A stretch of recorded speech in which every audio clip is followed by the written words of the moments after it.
se njerëzit e bidatit dhe përçarjes kanë shumë shenja. Shenja do më thonë në mënyrë të detajuar dhe në mënyrë të përgjithshme. Ato shenjat të përgjithshme janë 3, ma kryesoret. Shenjat të përgjithshme të kryesore të bidatçive janë 3. Thotë Shatibi rahimahullah, shenja e parë është el furqa, përçarja. Shenja e dytë ittiba'ul mutashabih, pasimi ose ndjekja e ajeteve që nuk janë të qarta. Dhe shenja e tretë është ittiba'ul hawa, ndjekja e epshit. Këta janë shenjat kryesore dhe të përgjithshme të bidatçive, që ata bëjnë përçarje, ata i ndjekin tekstet të Koranit që nuk janë të qarta dhe ndjekin epshin e tyre. Prandaj, si ka thënë Sheikh Salih Al-Sheikh hafidhahullah në Keshfu Shubuhat, se dikush që është fillestar në dije, ka mundësi që ai të zhytet te tekstet jo të qarta dhe me mendu se janë të qarta.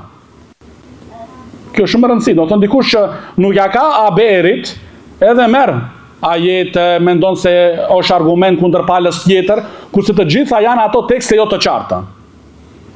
Edhe ai fillon me mendu për veten e tij, tash unë kam zbuluar njohuri rreth Koranit që askush para me si ka kap ato dot. Kjo është domethënë rruga e devijimit. Prandaj kthehesh domethënë te dietarët, që dietari ti tregon kush janë të qarta dhe kush janë të paqarta.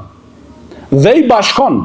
Kush i bashkon? I bashkon dietari. Dhe kështu bëhet i tërë Korani, si ka thënë Imam Uthaymin rahimahullah në çështjen e usulut tefsir, bazat e tefsirit, që ka thënë Imam Uthaymin rahimahullah se dietarët domethënë i kthen ato jo të qarta tek të qarta dhe kështu i tërë Korani është i qartë. Kush e ka kënd kompetencë? Dietarat që janë të filluar në dije. Dietarat që janë të filluar në dije. Se për ndryshe do bëhesh edhe prej, vjen fataliteti i tretë këtu. E pason të jepshin tënd. Kur nuk don ti për ulesh që ti nënshtrohesh shpjegimeve dhe kuptimeve të dietarëve, atë do të thotë se ti e pason epshin tënd. Ti e pason dhe ndjek epshin tënd, ja Abdallah.